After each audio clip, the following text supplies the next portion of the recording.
Voice of Saeed ভাই দুনিয়া থেকে বিদায় নিয়েছে, আল্লাহ তাকে বেহেশত দান করুক। আর আমার কাছে তার জন্য টাকা উঠানো ছিল 2 লক্ষর উপরে। আমার হাতে 2,20,000 টাকা দেখতে পারতেছেন। এই টাকাটা ভয়েস অফ সাইদ ভাইয়ের চিকিৎসার জন্য আমি সংগ্রহ করছিলাম দেশবাসীর কাছ থেকে। সাইদের জন্য আমরা 1,88,000 টাকা আমি নিজে সংগ্রহ করছিলাম দেলে ভাইয়ের পেজ থেকে এবং কি আমার আইডি থেকে। তো আজকে এই টাকাটা মসজিদে দিয়ে দিতেছি। বাংলাদেশের মধ্যে যত চিটার বাটপার আছে তার মধ্যে সবচেয়ে উন্নত মানে চিটার বাটপার হচ্ছে এই তিনটা ভাই এরকম ধরনের চিটার বাটপারি করছে যে চিটার বাটপারগুলোকে আমাদের চিনিয়ে রাখা দরকার, কারণ তারা এরকম চিটারি করবে সেটা কিন্তু জনগণ কোনো সময় জানতেন না এবং বুঝতেন না। সঠিক বলেছেন। সাইদ ভাইয়ের মনের ইচ্ছা ছিল সেই টাকাগুলো যেন কোনো মসজিদ মাদ্রাসায় দান করে দেওয়া হয়। সাইদ ভাই কখন বলেছে যে তার অবশিষ্ট টাকাগুলো মসজিদ মাদ্রাসার মধ্যে দান করার জন্য? সাইদ ভাই তখনই ওই কথা বলেছে যখন তোমরা টাকাগুলো কোনোভাবে সাইদ ভাইকে দেও নাই, তখন কিন্তু সাইদ ভাই মনের খুবই কষ্টে দুঃখে এই কথাগুলো বলেছেন যে ভাই তোমরা যেহেতু আমাকে টাকাগুলো দিলা না, ওই টাকাগুলো তোমরা মসজিদ মাদ্রাসায় দিয়ে দিও। সাইদের যেহেতু একটা উদ্দেশ্য ছিল যেন তার টাকাগুলো, চিকিৎসার টাকাগুলো কোনো মসজিদে দিয়ে দেওয়া হয়। ভাই তোমরা কার টাকা মসজিদে দিবা? জনগণ তো তোমাদেরকে বিশ্বাস করেছিল, জনগণে তোমাদেরকে বিশ্বাস করে আবু সাইদের চিকিৎসা বাবদ তোমাদের কাছে টাকা পাঠিয়েছিল। এই টাকা তো তোমরা কোনোভাবে মসজিদে দিতে পারো না, সেটার হক হচ্ছে আবু সাইদ ভাই।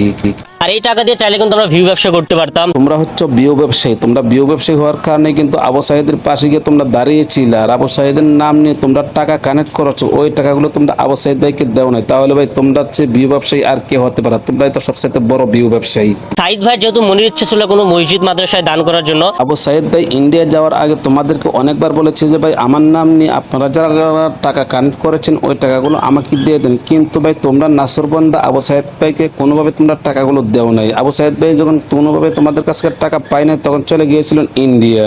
আর আমার কাছে তার জন্য টাকা উঠানো ছিল 2 লক্ষর উপরে। এই 2 লক্ষর উপর টাকা যদি তোমরা আবু সাইদ ভাইকে দিতা তাহলে হয়তো আবু সাইদ ভাইয়ের মনের মধ্যে কোনো কষ্ট থাকতো না, কিন্তু আবু সাইদ ভাই যখন ইন্ডিয়া চলে গেছে তারপরও তোমরা টাকাগুলো দেও নাই। আবু সাইদ ভাই যখন ইন্ডিয়া থেকে দেশে আসছে, আসার পরও তোমাদেরকে অনেকবার বলেছে যে ভাই আমার টাকাগুলো আমাকে দিয়ে দেন, কিন্তু তোমরা এই টাকাগুলো দেও নাই।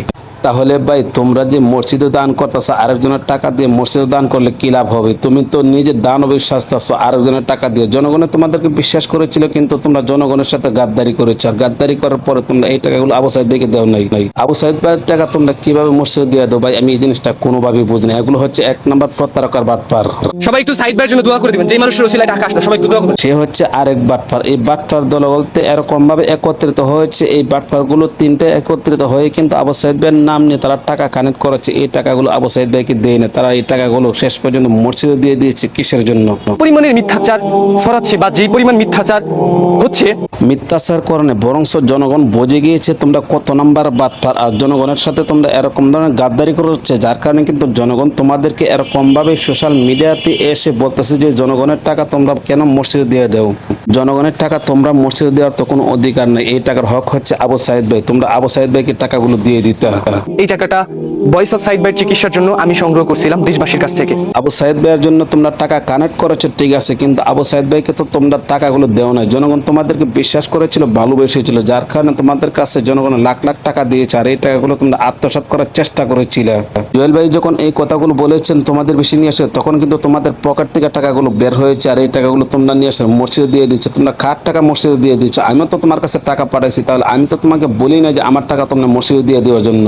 আরে আহম্মক গাদা কোথাকার, এই টাকাগুলো যদি মসজিদে দিতে হয় তাহলে কি আমার এলাকার মধ্যে মসজিদ আছে না? আমার এলাকার মসজিদে দিতে পারতাম না? কিন্তু তোকে আমি বিশ্বাস করেছিলাম আবু সাইদ ভাইকে দেওয়ার জন্য, কিন্তু তুই আবু সাইদ ভাইকে না দিয়ে তোর নিজের পকেটে রাখছিস। নিজের পকেটে রেখে এখন গেছিস এখানে দানবী সাজার জন্য। সুরলা বাট পারে দলগল। এই টাকাগুলো আমরা কেন সংগ্রহ করলাম এবং সাইদ ভাইকে কেন দিলাম না, এটা আপনাদের জানার প্রয়োজন আছে। টাকাগুলো সংগ্রহ করেছিল তোমরা আবু সাইদ ভাইকে দেওয়ার জন্য, কিন্তু তোমরা এই টাকাগুলো শেষ পর্যন্ত চেয়েছিলে মেরে দেওয়ার জন্য, যার কারণে তোমরা ধরা খেয়েছো জনগণের কাছে। আর জনগণের কাছে যখন তোমরা ধরা খেয়েছো তখন কিন্তু পকেট থেকে টাকাগুলো বের করে এখন মসজিদে যাচ্ছ দেওয়ার জন্য।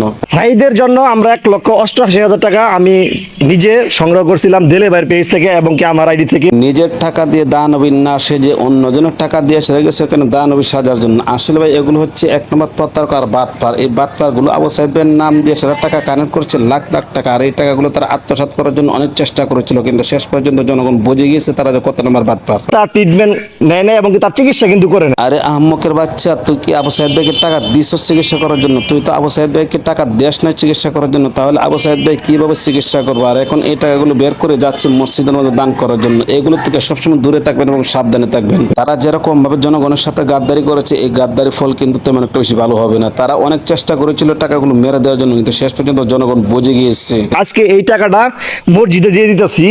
তোমাদেরকে কে বলেছে আরেকজনের হক মেরে তোমরা মসজিদও দিয়ে দেওয়ার জন্য? এই টাকার হক তো পুরোপুরি ভাবে আবু সাইদ ভাই, কিন্তু তোমরা আবু সাইদ ভাইকে টাকাগুলো না দিয়ে তোমরা যাচ্ছ মসজিদের মধ্যে গিয়ে একটা মাসলা জিগানোর জন্য। তো গাইস, তারা যেরকম ভাবে জনগণের সাথে প্রতারণা করেছে, জনগণের সাথে পাটপারি করেছে, এই বিষয়টা আপনারা কোন দৃষ্টিতে দেখছেন? ভিডিওটা কেমন হয়েছে অবশ্যই কমেন্টের মাধ্যমে আপনি জানাবেন। পেজ থেকে দেখে থাকলে পেজটা ফলো করবেন, চ্যানেল থেকে দেখে থাকলে চ্যানেলে সাবস্ক্রাইব করে পাশে থাকবেন। তো আজ এই পর্যন্ত রাখলাম, ভালো থাকুন, সুস্থ থাকবেন, আর এদের বিষয়ে সবসময় কথা হবে ইনশাআল্লাহ।